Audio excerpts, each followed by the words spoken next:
Then good morning all of you. Happy Independence Day to all because you read SST lesson 3. Today I read lesson 4 जिसका नाम है western desert, पश्चिमी रेगिस्तान। तो आज हम लेसन 4 में जो वेस्टर्न डेजर्ट है इसके बारे में पढ़ेंगे। मैं आपको समझाऊंगा। सबसे पहले हम जानते हैं कि डेजर्ट का क्या मतलब होता है। डेजर्ट एक वह स्थान होता है जहां पर किसी भी प्रकार की फसल नहीं उगा सकते, अर्थात अनप्रोडक्टिव लैंड, जो ठंडी भी हो सकती है और गर्म भी हो सकती है, अर्थात इसको हम बंजर या मरुभूमि भी कह सकते हैं। रेगिस्तान प्रायः रेतीला होता है और रेत के कारण यह सूखा रहता है। चारों तरफ यदि आप जितनी भी नजर डालोगे आपको रेत ही रेत दिखाई देगा और ऐसे रेत से भरे हुए भूभाग को हम रेगिस्तान कहते हैं। और हमारे यहाँ हमारे देश में यह रेगिस्तान साउथ वेस्ट में अधिक मात्रा में बड़ी एरिया में पाया जाता है। इसे हम ग्रेट इंडियन डेजर्ट या थार के रेगिस्तान के नाम से जानते हैं। थार का मरुस्थल बहुत ही लोकप्रिय है, सभी बच्चों को मालूम है। जो भारतीय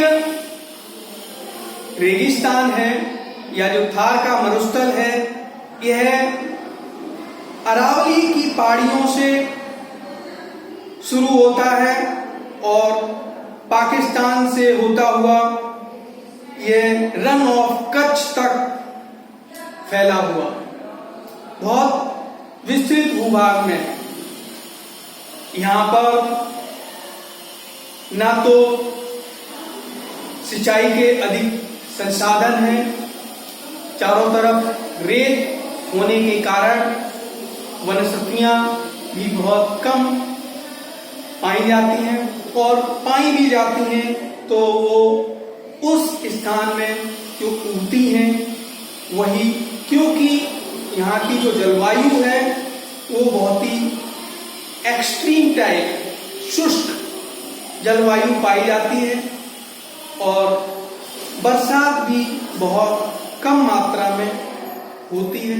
लेकिन समय बदलने के कारण आजकल रेगिस्तान में भी प्रचुर मात्रा में बरसात होने लगी है, लेकिन रेगिस्तान की जो जलवायु है वो गर्मी में बहुत गर्म रहता है और सर्दी में बहुत ठंडा हो जाता है, क्योंकि जो सैंड जो रेत है उसका स्वभाव होता है कि धूप पड़ने पर बहुत तेजी से गर्म हो जाता है और जैसे ही शाम को धूप खत्म हो जाती है, चली जाती है, सूरज छिप जाता है तो रेत बहुत तेजी से गर्म हो जाता है और इसी कारण यह दिन यहाँ पर बहुत गर्म होते हैं और रातें बहुत सुहावनी ठंडी हो जाती हैं।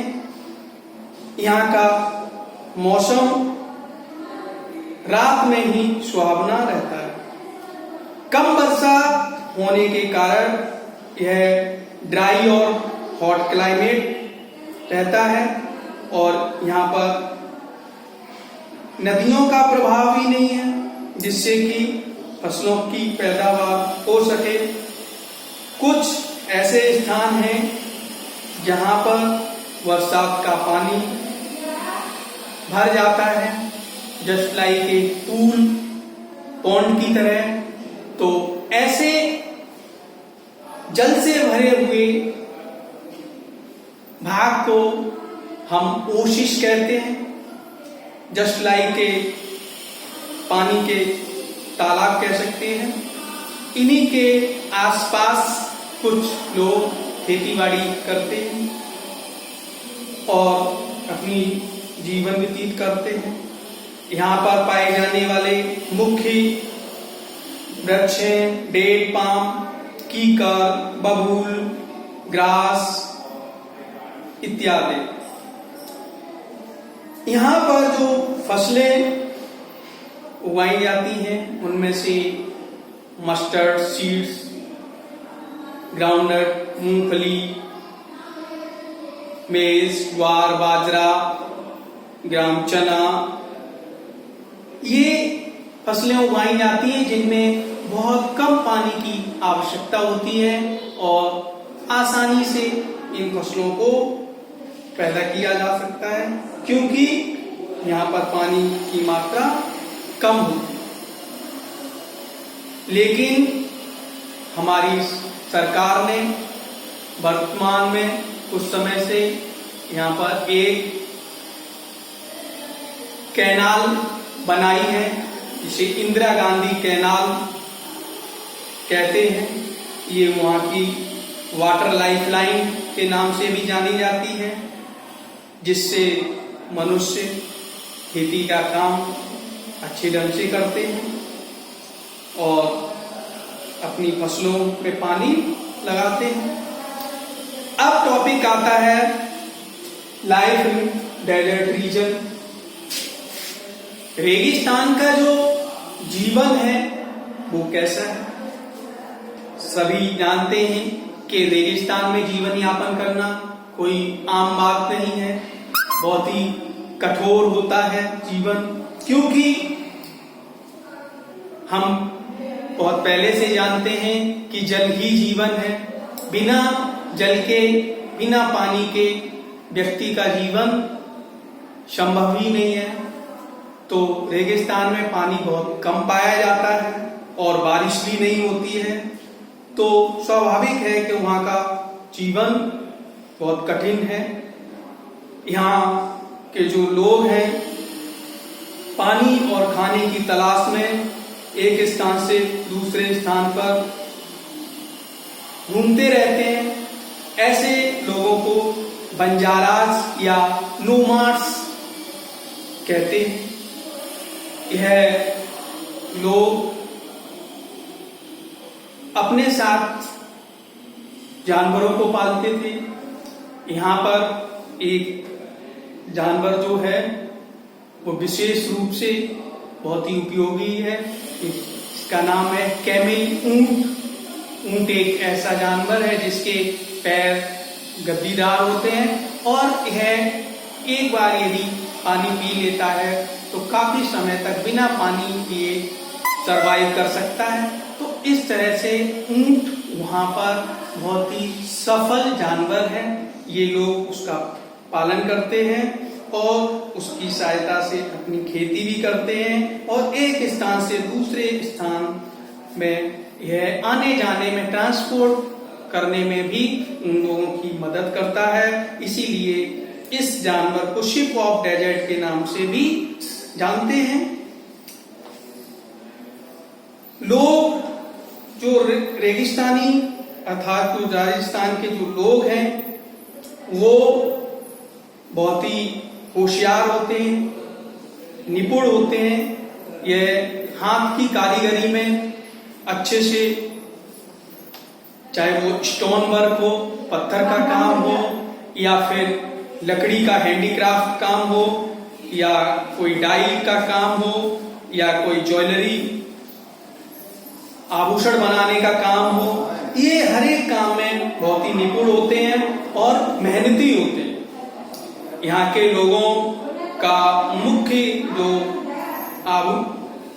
जो पोशाक है, यह लोग यहाँ के पुरुष जो हैं वो धोती और कुर्ता और ऊपर सर पर पगड़ी बांधते हैं। जो महिलाएं लोग हैं वो घाघरा, चोली और सर पर ओढ़नी ओढ़ती हैं। जो लोग, जो औरतें हैं, वो फोक डांस जिसका नाम है झूमर, बहुत ही लोकप्रिय डांस है। और यहाँ पर यहाँ के लोग घैर, पानीहारी, कच्ची घोड़ी, खाल, ये यहाँ के डांस फॉर्म हैं। और राजस्थान के लोग सिंधी, मारवाड़ी, राजस्थानी, हिंदी, ये मुख्य लैंग्वेज भी बोलते हैं। राजस्थान में कुछ बहुत लोकप्रिय प्रसिद्ध शहर भी हैं। इन शहरों में अजमेर, जोधपुर, कोटा, बीकानेर, उदयपुर, जैसलमेर बहुत लोकप्रिय हैं। राजस्थान की जो राजधानी है वो जयपुर है।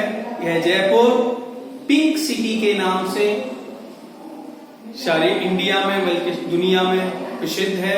और यहाँ पर कई ऐतिहासिक इमारतें भी हैं जिसको लोग दूर दूर से देखने आते हैं।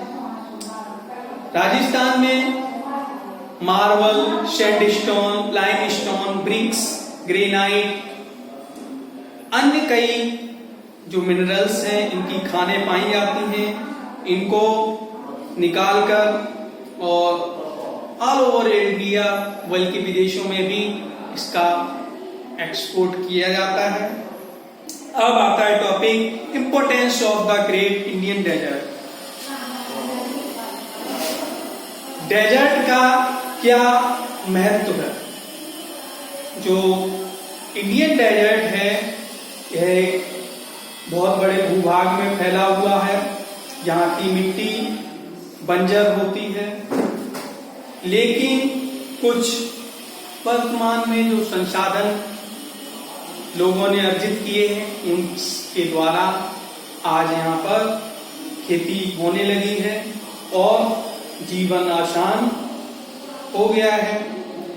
और आने जाने का भी ट्रांसपोर्ट साधन भी रेल, ट्रेन या बाई एयर, कार वगैरह यूज करके एक स्थान से दूसरे स्थान पर आने जाने लगे हैं।